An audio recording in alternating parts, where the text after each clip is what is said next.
Alors, je vais vous présenter les voiles qui composent le navire la Jeune Hardy.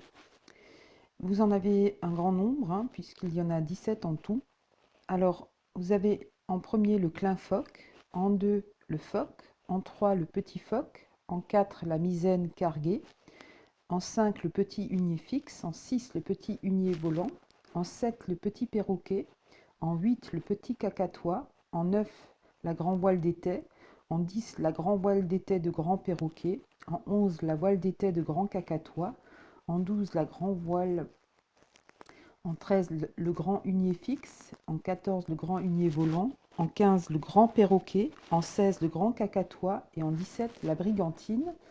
Alors, on vous explique aussi ce que sont les vergues, les haubans, le bastingage, la ligne de flottaison et le hune.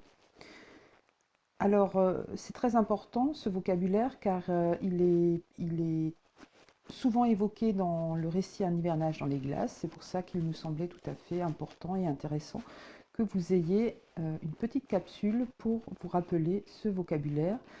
Je vous conseille de la regarder avant la lecture, de telle sorte à pouvoir intégrer ces mots nouveaux. Bien sûr, nous sommes à une époque éloignée, donc c'est un vocabulaire spécifique. Merci.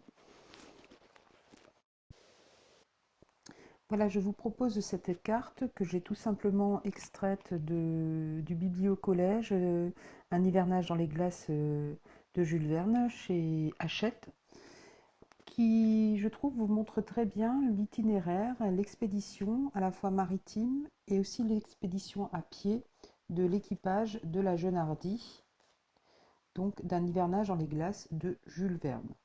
Alors, vous observez, en suivant le contour des flèches, que la Jeune Hardy est partie de Dunkerque vers les îles Féroé, puis des îles Féroé vers Bodø, puis de Bodø vers l'île Liverpool. De là, une expédition à pied a eu lieu vers l'île Shannon pour retrouver l'embarcation de Louis Cornbutte.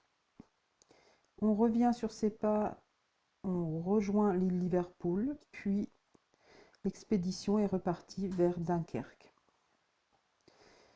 Cette carte permet aussi de prendre conscience de l'environnement. Donc le voyage a eu lieu à la hauteur du cercle polaire arctique et a côtoyé les rivages de Dunkerque, de la Scandinavie, de l'Islande et du Groenland. Merci de votre écoute.